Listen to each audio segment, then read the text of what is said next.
Edu star Hindi channel पर आपका स्वागत है। आज हम लोग पढ़ने जा रहे हैं जैक बोर्ड के द्वारा जारी किया गया हिंदी कोर विषय का मॉडल प्रश्न पत्र, जो कि 2021 में जो नया परीक्षा के लिए मॉडल दिया गया है, उसमें कोर विषय में किस प्रकार से प्रश्न पूछे गए हैं, किस प्रकार से अंक उसके लिए दिए जाएंगे, इन सारी चीज़ों की जानकारी आपको इस वीडियो में मिलेगा। तो वीडियो को पूरा अवश्य देखें, क्योंकि सारे के सारे प्रश्नों की प्रवृत्ति को समझना अत्यंत आवश्यक है। अगर सारे प्रश्नों को आप जानेंगे तभी परीक्षा में बेहतर कर पाएंगे। तो बेहतर तरीके से तैयारी करें। बहुत कम समय है और इस कम समय में आपको परीक्षा की बेहतर तैयारी करनी है। तो इस चैनल से जुड़े रहें और आइए देखते हैं जैक रांची के द्वारा जारी किया गया 2021 वार्षिक परीक्षा के लिए कक्षा 12 के हिंदी कोर विषय के प्रश्न पत्र के प्रारूप को। यदि आपने इस चैनल को सब्सक्राइब नहीं किया है तो सब्सक्राइब करें और नए वीडियो के अपडेट पाने के लिए बेल आइकन को टच करें। यह झारखंड अधिविद्य परिषद यानी जैक रांची के द्वारा जारी किया गया हिंदी कोर,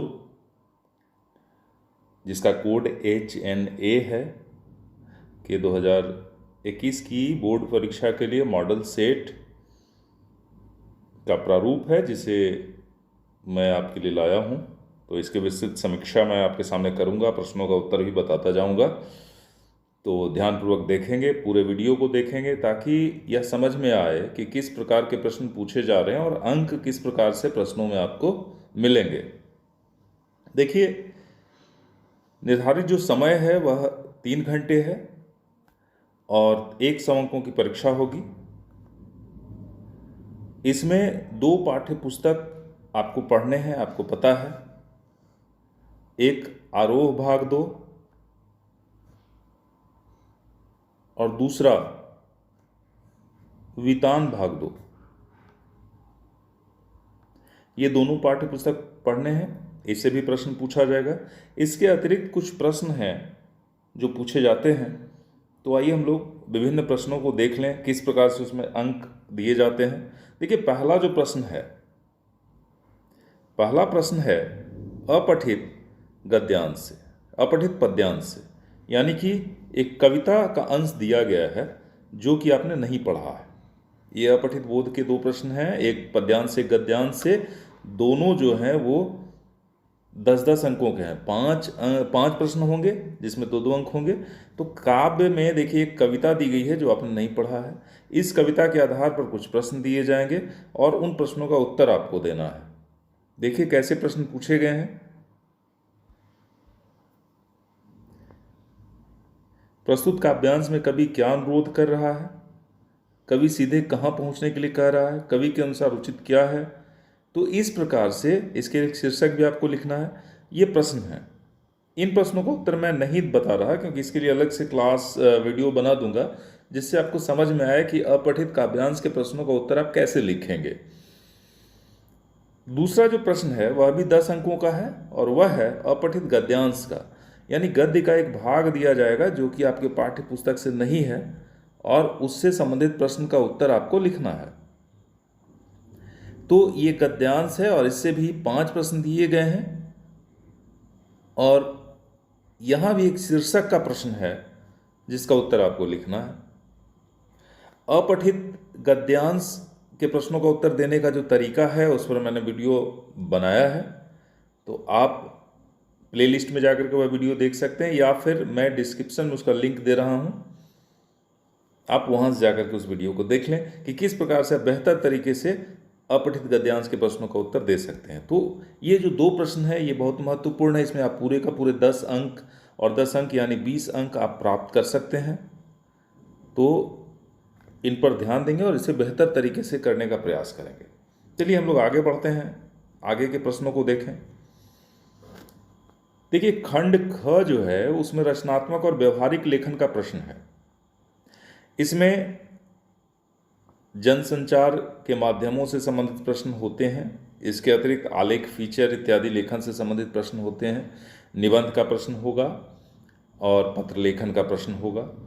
तो यहाँ सबसे पहले 10 अंकों का ऑब्जेक्टिव प्रश्न, पहले ऑब्जेक्टिव प्रश्न नहीं होता था लेकिन इस बार से इसे सम्मिलित किया गया है। इसमें 2 प्रकार के आएंगे, एक तो बहुविकल्पीय प्रश्न जिसमें 4 ऑप्शन दिए जाएंगे, आपको सही का चयन करना है, और दूसरा होगा रिक्त स्थानों की पूर्ति वाला प्रश्न। तो देखिए, जैसे यहाँ प्रश्न है, जनसंचार का मुख्य कार्य क्या है? तो जनसंचार का जो मुख्य कार्य है वह सूचना संग्रह में प्रचार करना, सूचना का विश्लेषण करना, ज्ञान के स्तर में वृद्धि करना सभी है। तो हम यहाँ पे ये सही उत्तर है, हम लोग इसे चयनित करेंगे।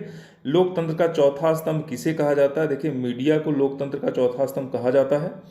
पत्रकारिता की भाषा में आमुख को अन्य किस नाम से जाना जाता है? तो आमुख मतलब इंट्रो भी है, मुखड़ा भी है और लीड भी है, तो ये सभी हैं। यह प्रश्न है, भारत का पहला छापाखाना कब खुला? यह एक प्रकार से सामान्य ज्ञान का भी प्रश्न है लेकिन जनसंचार के माध्यमों से जुड़ा हुआ सामान्य ज्ञान का प्रश्न है। तो पहला छापाखाना भारत में 1556 ईस्वी में गोवा में खोला गया था। पुर्तगालियों ने खोला था गोवा में। तो इस प्रकार की जानकारियां आप प्राप्त करेंगे पाठ्य पुस्तक से। इसके लिए आप जनसंचार से संबंधित जो विभिन्न जानकारियां हैं उसको प्राप्त करेंगे। ऐसे मैं भी इस पर एक ऑनलाइन वीडियो बना करके दे दूंगा यथाशीघ्र, तो आपको इससे संबंधित सारे प्रश्नों के उत्तर संभवतः मिल जाएंगे। चलिए हम लोग आगे बढ़ते हैं, आगे प्रश्नों को देखते हैं। तुरंत घटी घटनाओं का संचालन जनसंचार के किस माध्यम से संभव है? तो आप जानते हैं कि तुरंत घटी घटनाओं का संचालन जनसंचार किस माध्यम से संभव नहीं है। तो समाचार पत्र जो होते हैं इसमें तुरंत किसी सूचना को संचालित नहीं किया जा सकता। मोबाइल के द्वारा आप तुरंत सूचना दे सकते हैं, टेलीविज़न पर लाइव टेलीकास्ट कर सकते हैं और इंटरनेट के द्वारा भी आप लाइव टेलीकास्ट कर सकते हैं। इंटरनेट पत्रकारिता को और किस नाम से जाना जाता है? तो ये सभी, क्योंकि ऑनलाइन पत्रकारिता भी से कर सकते हैं, वेब पत्रकारिता और साइबर पत्रकारिता, सारी चीज़ें जो है वो इंटरनेट से जुड़ी हुई हैं। फ्रीलांसर पत्रकार का मतलब होता है स्वतंत्र पत्रकार, जो कि स्वतंत्र रूप से लिखता है। संवाददाताओं के बीच काम का विभाजन आमतौर पर किस बात को ध्यान में रखते हुए किया जाता है? तो आमतौर पर उनके जो ज्ञान और अभिरुचि का जो क्षेत्र है उसके आधार पर वितरित किया जाता है। क्योंकि मान लीजिए किसी को खेल में भी रुचि है तो वह खेल क्षेत्र में अच्छे संवाददाता के रूप में कार्य कर सकता है। उसका ज्ञान अगर उस क्षेत्र में बेहतर है, किसी के पास आर्थिक ज्ञान और अर्थव्यवस्था में रुचि है तो वह आर्थिक क्षेत्र का संवाददाता हो सकता है। तो इसलिए इसका पहला उत्तर बेहतर प्रतीत होता है। आप इन प्रश्नों में थोड़ा सा बुद्धि का प्रयोग भी करेंगे तो आप सही उत्तर तक पहुंच जाएंगे। चलिए हम लोग आगे प्रश्नों को देखते हैं।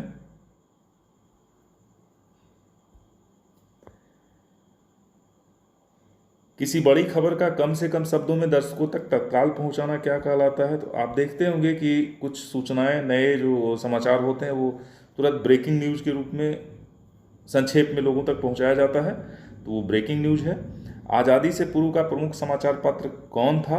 तो देखिए, कर्मवीर, विशाल भारत, प्रताप सभी जो है वो आज़ादी से पूर्व के ही समाचार पत्र थे। तो समाचार पत्रों की भी थोड़ी जानकारी आपको प्राप्त करनी होगी। इसके बाद जो प्रश्न है वह है निबंध का।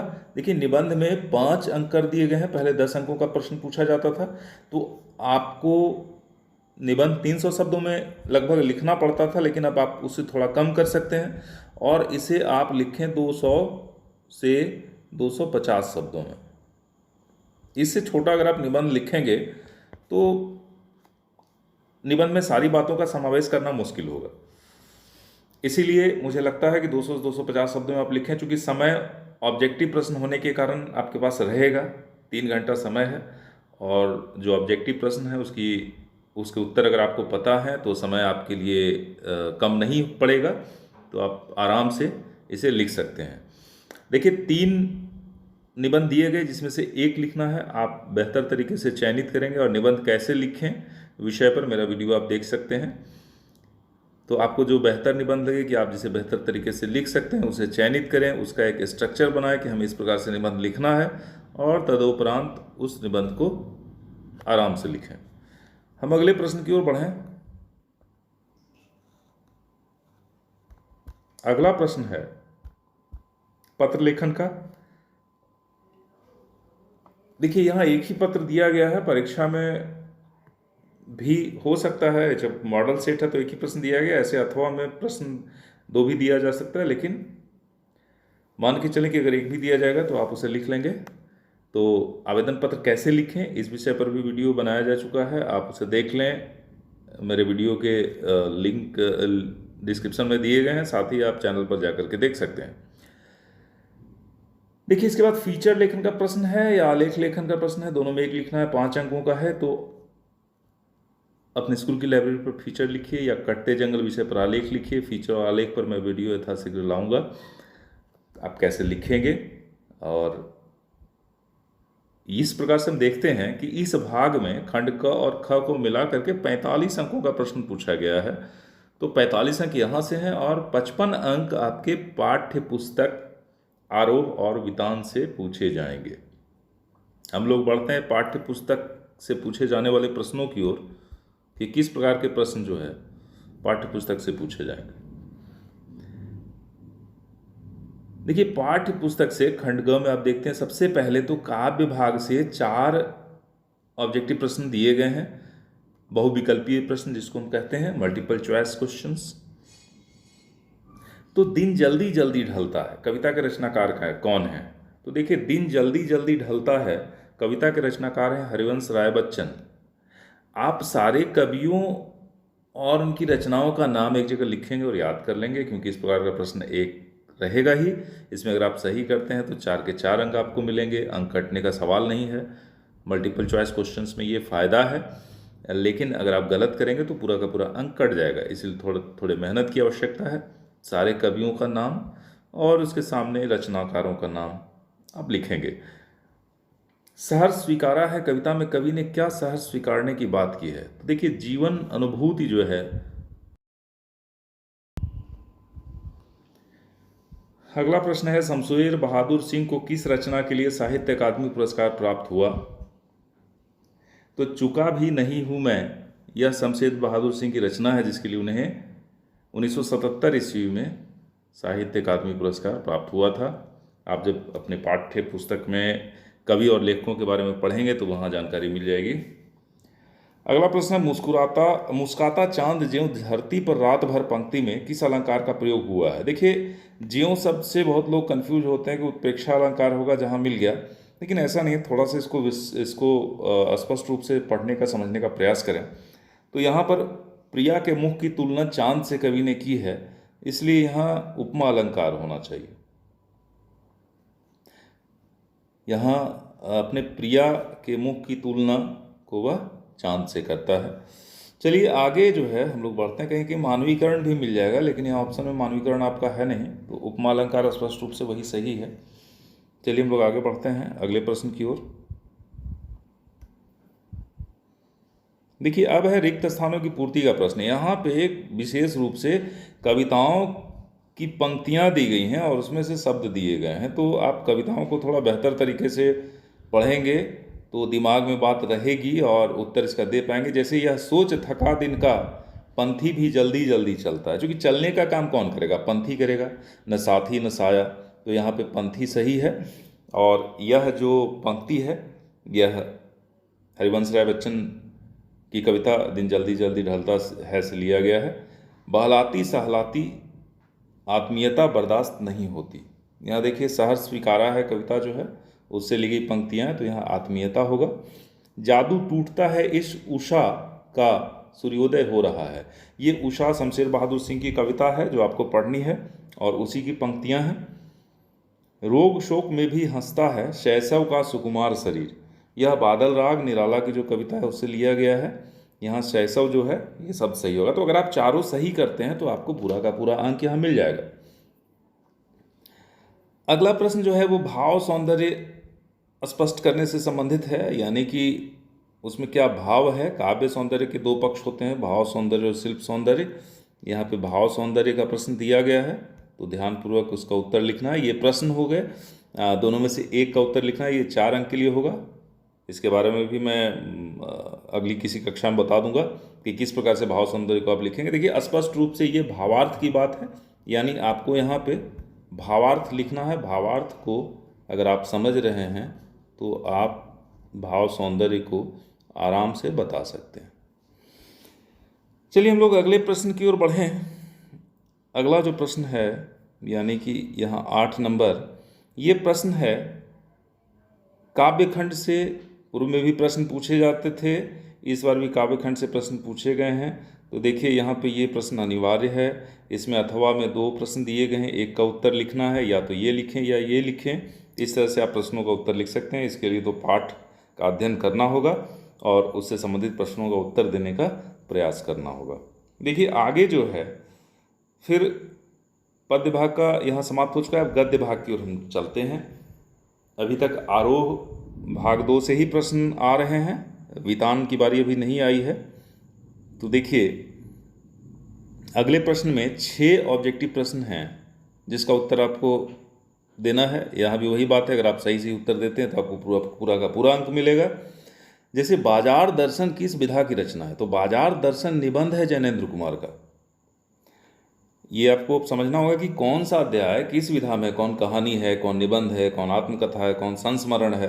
तो आप निबंध अध्याय के नाम, उसके सामने लेखकों का नाम और उसके बगल में विधा का प्रकार, वो आपको पाठ्यपुस्तक में मिल जाएगा। और मैं भी नहीं होगा तो ऑब्जेक्टिव के लिए सारे तथ्यों को एक जगह रखते हुए संक्षेप में मैं वीडियो बना दूंगा और PDF में उपलब्ध भी करा दूंगा, ताकि आप कम समय में ज़्यादा इस प्रकार के प्रश्नों का उत्तर बेहतर तरीके से तैयार कर सकें। देखिए अगला जो प्रश्न है वह लुट्टन के माता पिता उसे कितने वर्ष की आयु में अनाथ बनाकर चले गए थे। तो पहलवान की ढोलक जो फणीश्वरनाथ रेणु की कहानी है उससे यह लिया गया है प्रश्न। तो 9 वर्ष में उसके माता पिता जो है गुजर गए थे। काले मेघा पानी दे संस्मरण के रचनाकार हैं धर्मवीर भारती। बाजार की सार्थकता किसमें है, तो बाजार की सार्थकता है आवश्यकताओं की पूर्ति करने में। अगला प्रश्न है अंबेडकर किस समाज को आदर्श मानते हैं। ये प्रश्न आपका भीमराव अंबेडकर द्वारा लिखित स्वतंत्रता, समता और यहाँ भाईचारा का, यहाँ मेरी कल्पना का यथार्थ समाज जो है, मेरी कल्पना का आदर्श समाज, इस पाठ से लिया गया है। इसमें अंबेडकर मानते हैं कि जिस समाज में स्वतंत्रता, समता और भ्रातृता यानी भ्रातृत्व की भावना जो है, भाईचारा जो है वह पाया जाता है, वह आदर्श समाज है। चलिए अब आगे के प्रश्नों को हम देखें। बाजार का जादू उतरने पर क्या अनुभूति होती है। देखिए यह प्रश्न जो है इसका उत्तर एक नहीं होगा, कई उत्तर होते हैं। यहाँ पे बाजार का आकर्षण कम होने लगता है, मनुष्य इच्छा मुक्त हो जाता है, मनुष्य को लगने लगता है कि उसने जो चीज़ें बाजार से खरीदा है वह बेकार है, उसकी कोई उपयोगिता नहीं, अनावश्यक रूप से उसने बहुत ज़्यादा सामान खरीद लिया और उसको देख करके उसे कष्ट होने लगता है। तो इसमें कई सारे उत्तर हैं, लेकिन हम लोग इसमें भी बेहतर उत्तर तलाशने का प्रयास कर सकते हैं। तो यहाँ पे हम कहें कि बाजार का आकर्षण कम होने लगता है, मेरी समझ से ये उत्तर सही होना चाहिए। चलिए आगे के प्रश्न की ओर बढ़ें। तो अब देखिए पुनः आरोह से रिक्त स्थानों की पूर्ति का प्रश्न है, जिसका उत्तर आपको देना है। यहाँ भी ऑप्शन दिए गए हैं, 6 ही प्रश्न है और उसमें से आपको सही चयनित करना है। थोड़ा सा ध्यान देंगे, अगर अध्याय को एक बार भी पढ़े हुए होंगे तो कोई दिक्कत नहीं होगी और आराम से उसको कर सकते हैं। तो बाजार में क्या है, एक जादू है। इंदर सेना सबसे पहले गंगा मैया की जय बोलती है। ढोलक की थाप मृद गांव में संजीवनी शक्ति भरती रहती थी। शेर के बच्चे का असल नाम चांद सिंह था। जो बाजार का पोषण करता है वह अर्थशास्त्र, नीति शास्त्र है। आधुनिक सभ्य समाज कार्य कुशलता के लिए श्रम विभाजन को आवश्यक मानता है। तो ये सारे गद्य भाग के विभिन्न पाठों से लिए गए हैं, जैसे कि 41 नंबर बाजार दर्शन से लिया गया है, 42 नंबर जो धर्मवीर भारती की रचना है उससे ली गई है। ढोलक की थाप मृत गांव में संजीवनी, यह जो है यह लिया गया है फणीश्वरनाथ रेणु की कहानी पहलवान की ढोलक से। तो इस प्रकार से ये सारे गद्य भाग से लिए गए हैं। आप ध्यानपूर्वक अगर सारे चैप्टर को एक बार पढ़े रहेंगे तो उत्तर दे पाएंगे। और उतने ही अध्यायों को भी पढ़ना है जितना जैक ने जो कोविड के कारण अपने पाठ्यक्रम को संक्षिप्त किया है उसमें ध्यान देकर के उन चैप्टर्स को हटा देंगे जिनको नहीं रखा गया, उन्हीं चैप्टर को पढ़ेंगे जिनको आपको पढ़ना है। एक बार भी पढ़ लेंगे तो आप बेहतर तरीके उत्तर इन सभी प्रश्नों का दे सकेंगे और पूरा का पूरा अंक प्राप्त कर सकेंगे। चलिए हम लोग आगे बढ़ते हैं आगे के प्रश्नों की ओर। तो अब जो है यहाँ 8 अंकों का प्रश्न पूछा गया है। फिर ये गद्य भाग से, यानी कि आरोह पाठ्य पुस्तक के गद्य भाग से पूछा गया है। ये दीर्घ उत्तरीय प्रश्न है, इसको आपको लिखना है। पहला प्रश्न अनिवार्य है, दूसरे प्रश्न में 2 दिया गया है जिसमें एक का उत्तर आपको लिखना है। इसे लिखें या नीचे वाले को लिखें। तो प्रश्न उत्तर की भी तैयारी करनी होगी। इसके बाद हम लोग आते हैं वितान पर। वितान जो संपूरक पाठ्य पुस्तक है, पतली सी पाठ्य पुस्तक है जिसमें 3 अध्यायों को आपको पढ़ना है। तो बहुत पतली किताब है और उससे 15 अंक के प्रश्न दिए जाएंगे। देखिए 15 अंक इससे पूछे जाएंगे।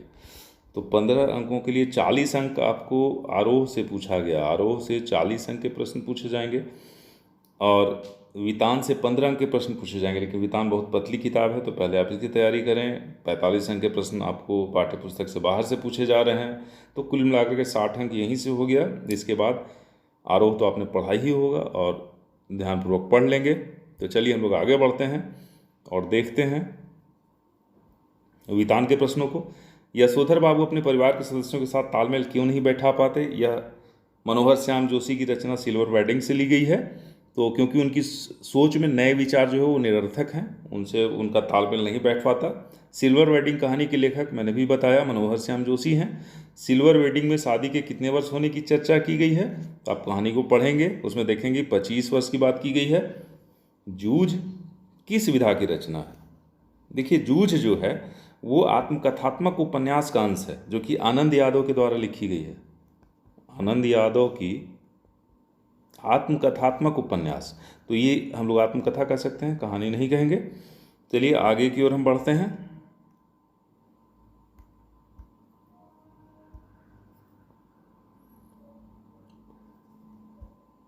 स्वयं कविता लिख देने का आत्मविश्वास लेखक के मन में कैसे पैदा हुआ? यह भी जो है जूझ कहानी से लिया गया है। और इसमें मराठी अध्यापक, लेखक के मराठी अध्यापक जो थे सौंदलगेकर, तो उन्हीं की प्रेरणा से, चूंकि वे कविताएं लिखते थे, लेखक के मन में भी कविता लिखने का आत्मविश्वास जगा।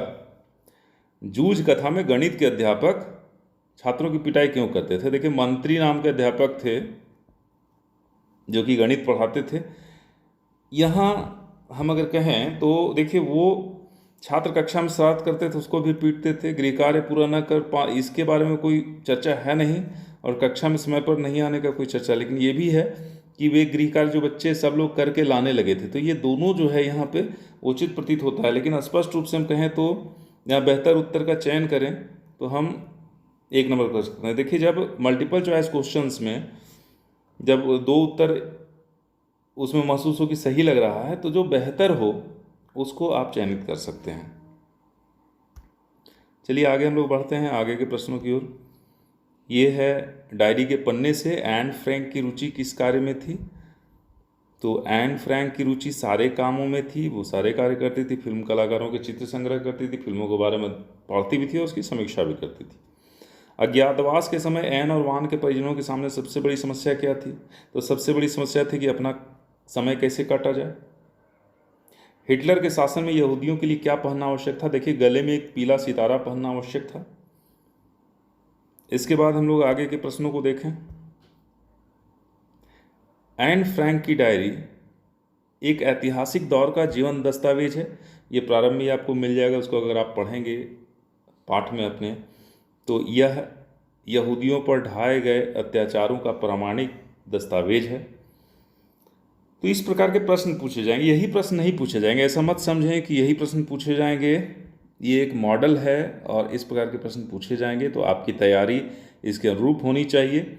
और मेरा भी प्रयास रहेगा कि अपने EduStar हिंदी चैनल के माध्यम से आपकी तैयारी में मैं सहायता कर सकूं। चलिए अगला जो प्रश्न है वह वितान भाग 2 से एक दीर्घोत्तरीय प्रश्न है। 5 अंकों का प्रश्न है। इसमें 2 प्रश्न दिए गए हैं, एक सिल्वर वेडिंग से और एक जूझ से। मैंने बताया कि 3 चैप्टर आपको उसमें पढ़ना है। एक सिल्वर वेडिंग पढ़ना है, दूसरा जूझ पढ़ना है और तीसरा डायरी के पन्ने पढ़ना है।